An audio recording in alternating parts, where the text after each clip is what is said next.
I'm headed back to New York City to take some photos, and I'll also look at some watches and hopefully try on some pieces that I've never seen in person yet. And I especially want to see the Vacheron boutique, which I've never been to before. The train from New Jersey takes about 20 minutes to arrive in the city, and it's about $24 for a round trip ticket. It arrives in Penn Station, which looks like an underground airport. I arrived later than expected, and it was already getting dark, and it's a 10-minute walk to the hotel, so I'll go ahead and get checked in. This Hyatt is a very small and modest hotel, and on the ground floor, there's just a breakfast or coffee bar, and a lounge area and an eating area. Most hotel rooms in New York City are very small and cramped, and sometimes even claustrophobic. But this room wasn't bad, it didn't feel too tight, and it had just everything that I needed. I took a walk at night to take some nighttime photos. I'll make a separate video with my photo results, but I'm excited to see how they come out.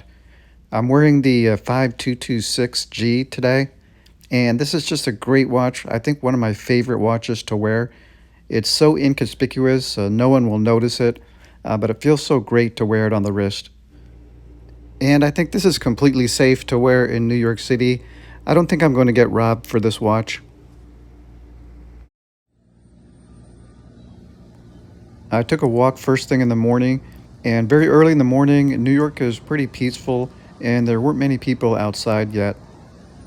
Breakfast is included with the room, and it's a fair meal, but not anything special.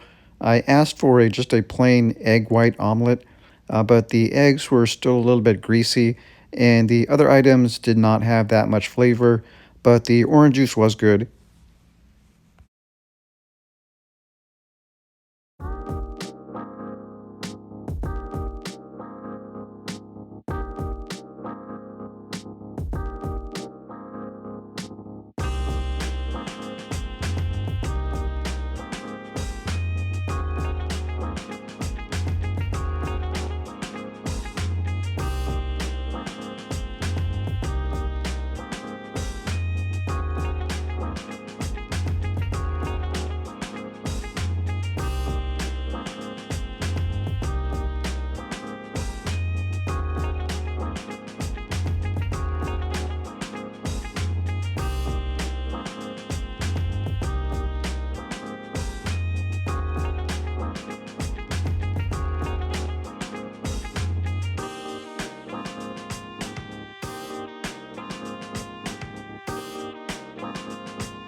After spending a short time in Central Park, I'm headed towards Fifth Avenue, where most of the watch stores are.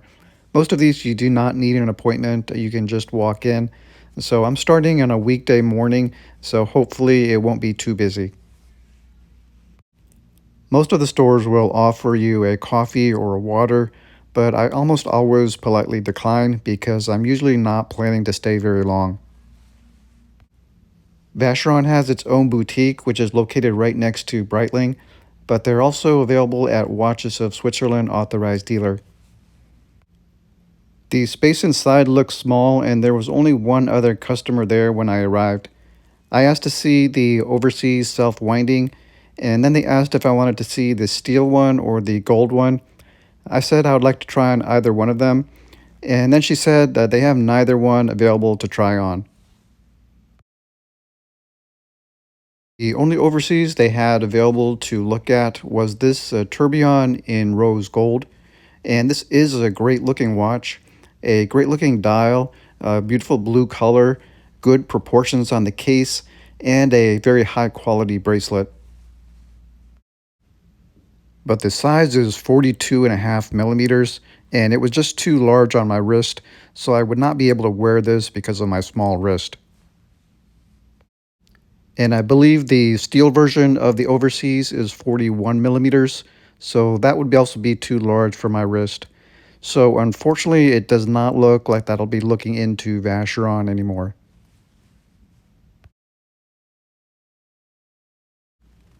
I did visit AP, which was nearby, because I'm a sucker for punishment, and the availability here is no better than AP House. She was very nice about it, but I was given the lecture that AP only makes 50,000 watches a year, and they can't make any more watches, and it's very challenging to get a Royal Oak as your first purchase. And then she asked if I was interested in the AP code. So I did not end up giving my name to either Vacheron or this AP boutique. Maybe I'm just bitter, but I'm starting to like the Royal Oak less and less because of the availability issue, and I don't think I'll be pursuing AP anymore.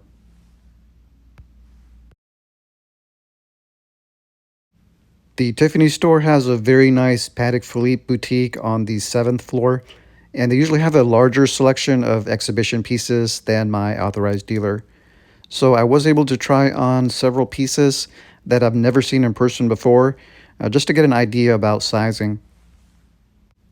I did not leave my name at this store either, but everyone there was very nice and welcoming, and she let me try on anything I wanted.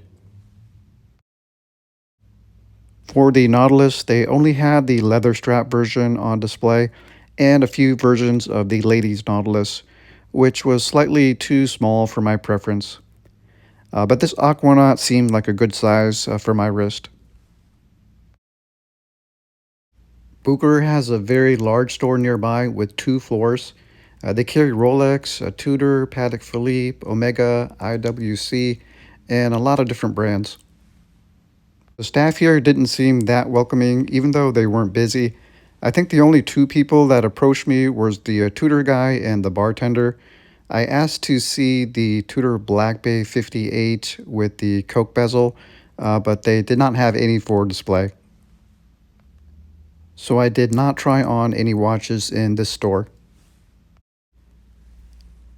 I'm still extremely satisfied with this 5226G. I think this is my favorite watch out of my whole collection. The dial is so crisp and legible, and I like that textured surface on the dial. This watch is so under the radar. It looks so simple at a distance, but it's very complex when you look at it closely. I like the feel and the weight of the white gold case. It gives it just enough extra weight to make it feel solid. And I like the way the black textured strap looks with this watch. My last stop was at the Omega boutique. It was nearby and I had the time. And the people at Omega are always very friendly. You can always count on them to sit down with you and take as much time as you want. It doesn't look huge on the inside, but they did say this is the largest Omega boutique, and they have a very good selection.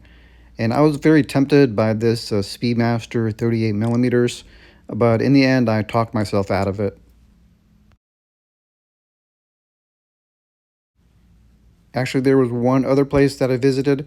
Booker has another store very close by, but this is a smaller store, and it doesn't have that much stock.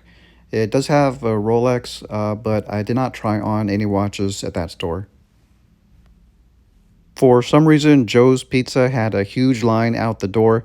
I might have tried a slice, but I couldn't be bothered by waiting in line.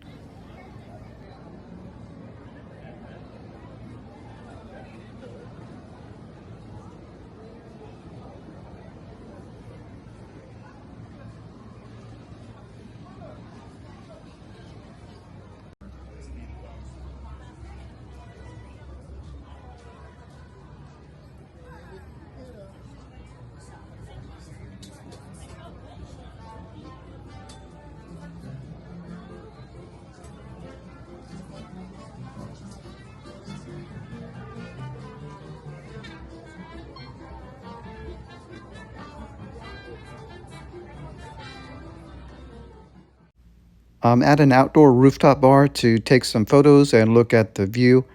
The tacos are not very good, and the drink was decent, but it seems slightly watered down. And for $31, this was just not worth it. I'm still hungry, but I don't want to order anything else here, so I'll stop by for some pizza somewhere else.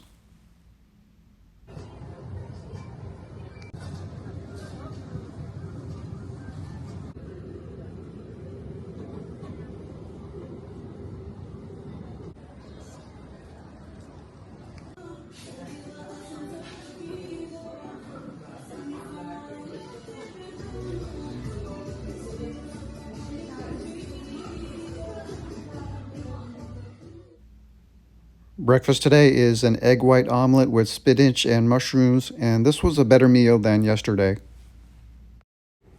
Same watch today, and I think almost every store that I went to yesterday, the staff recognized my watch, and most of them complimented me on the watch. Today I'm walking on the east side toward Gramercy to look for some locations to take some photos, but there was not actually that much to see. But I did stop at Union Square Park and I ran into an outdoor food festival, and I think I got some really great photos there, but I'll have to wait to see how they develop. It's getting hot outside, so I stopped for a cold drink and I went with this Alipoa ginger ale. It's 50 calories, but it does have a lot of ingredients. The taste was not very good. It seems I don't like any type of sweetened beverages anymore. This one was sweetened with the stevia leaf, and even that tasted artificial. I think I'll just stick with sparkling water, and I didn't finish this can.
I got a size small ice cream cup for $10, and it was very good, but I just couldn't finish the whole cup.